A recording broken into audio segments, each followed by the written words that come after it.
Hello everyone. आज के इस एक्सप्लेनर में हम एक ऐसी घटना पर बात करने वाले हैं जिसने हम सबको अंदर तक झकझोर कर रख दिया है। जबलपुर के बरगी डैम का वो भयानक हादसा। आखिर उस शाम वहां हुआ क्या था? चलिए 3D एनिमेशन और कुछ जरूरी फैक्ट्स के जरिए इस पूरी ट्रेजेडी को गहराई से समझते हैं। 9 सिर्फ एक नंबर नहीं है ये। अब तक 9 लोगों की जान जाने की पुष्टि हो चुकी है। जरा सोचिए, जो लोग एक रिलैक्सिंग शाम बिताने गए थे वो कभी घर वापस नहीं लौटे। ये हादसा कितना बड़ा था, ये आंकड़ा उसी की खौफनाक गवाही दे रहा है। अगर हम उस दिन की टाइमलाइन देखें ना, तो शुरुआत बिल्कुल नॉर्मल थी। गुरुवार शाम करीब 5 बजे क्रूज एकदम सेफली रवाना होता है। सब लोग डैम के नज़ारों को एंजॉय कर रहे थे। लेकिन फिर शाम होते होते अचानक से मौसम पलटता है और एक भयंकर आंधी आती है। और जैसे जैसे रात का अंधेरा बढ़ता है, डैम के गहरे पानी में जिंदगियां बचाने की वो मुश्किल जद्दोजहद शुरू हो जाती है। तो चलिए सबसे पहले बात करते हैं इस हादसे के मुख्य कारणों की। अब यहाँ देखिए, जो ऑफिशियल रिकॉर्ड्स हैं वो बताते हैं कि सिर्फ 29 टिकट्स बेचे गए थे, लेकिन असल में क्रूज पर करीब 43 से 47 लोग सवार थे। मतलब सीधे सीधे ओवरलोडिंग। अब आप ही बताइए, जो नाव एक लिमिटेड कैपेसिटी के लिए बनी है, उसमें अगर आप लगभग दोगुनी लोग भर देंगे तो इमरजेंसी में बचने के चांसेस तो वैसे ही खत्म हो जाते हैं ना। और ऊपर से मौसम की मार 74 किलोमीटर प्रति घंटा।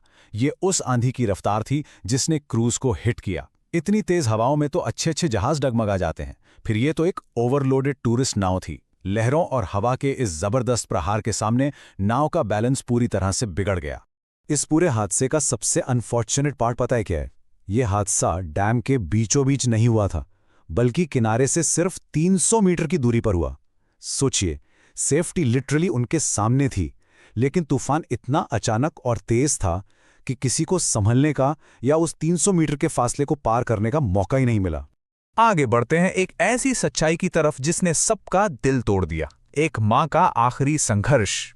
रेस्क्यू टीम्स को जो नज़ारा वहां दिखा, उसे शब्दों में बयां करना मुश्किल है। एक मां का शव मिला और उसने आखिरी सांस तक अपने 4 साल के मासूम बच्चे को सीने से जकड़ रखा था। बच्चे को लाइफ जैकेट भी पहनाई हुई थी। उस मां ने खुद की परवाह किए बिना सिर्फ अपने बच्चे को बचाने की कोशिश की। बदकिस्मती से किस्मत ने दोनों को ही छीन लिया। ये महज एक न्यूज़ नहीं है, ये वो अकल्पनीय मानवीय कीमत है जो इस लापरवाही ने वसूली है। अब नजर डालते हैं रेस्क्यू ऑपरेशन और उसकी बड़ी चुनौतियों पर। देखिए, हालात बहुत मुश्किल थे, लेकिन फिर भी एसडीआरएफ, एनडीआरएफ और हमारी आर्मी की स्पेशल टीम्स ने लगातार मेहनत करके 22 लोगों को सेफ भी बाहर निकाल लिया। ये एक बड़ी बात है। लेकिन दूसरी तरफ एक कड़वा सच ये भी है कि 44 लोग अभी भी मिसिंग हैं, जिनमें 3 तो छोटे बच्चे हैं। आप समझ सकते हैं कि रेस्क्यू टीम्स और उन परिवारों पर इस वक्त क्या बीत रही होगी। वहां एक्चुअल में कितनी दिक्कतें आ रही हैं, ये प्रशासन के इस बयान से साफ हो जाता है। उन्होंने कहा कि स्थिति बहुत विकट है। क्रूज सिर्फ डूबा नहीं है, बल्कि वो गहरे पानी में बिल्कुल उल्टा हो गया है और दोनों तरफ से भारी चट्टानों के बीच फंस गया है। ऊपर से पानी के अंदर का घुप अंधेरा। ऐसे में गोताखोरों के लिए वहां तक पहुंचना एक बहुत ही रिस्की और टेक्निकल टास्क बन गया है।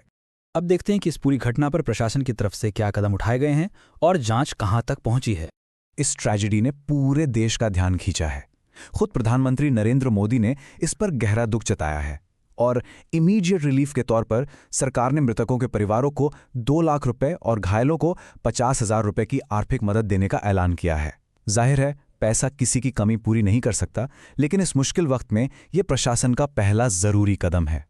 लोकल एडमिनिस्ट्रेशन ने आगे के लिए अपना रोड मैप बिल्कुल क्लियर कर दिया है।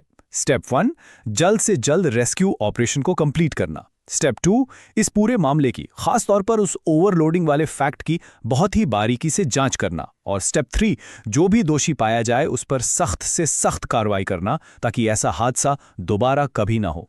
लेकिन आखिर में एक बहुत बड़ा सवाल खड़ा होता है, क्या बरगी डैम के इस दिल दहला देने वाले हादसे के बाद सच में हमारे वाटर सेफ्टी रूल्स में कोई ग्राउंड लेवल पर बदलाव आएगा? क्या अकाउंटेबिलिटी तय होगी?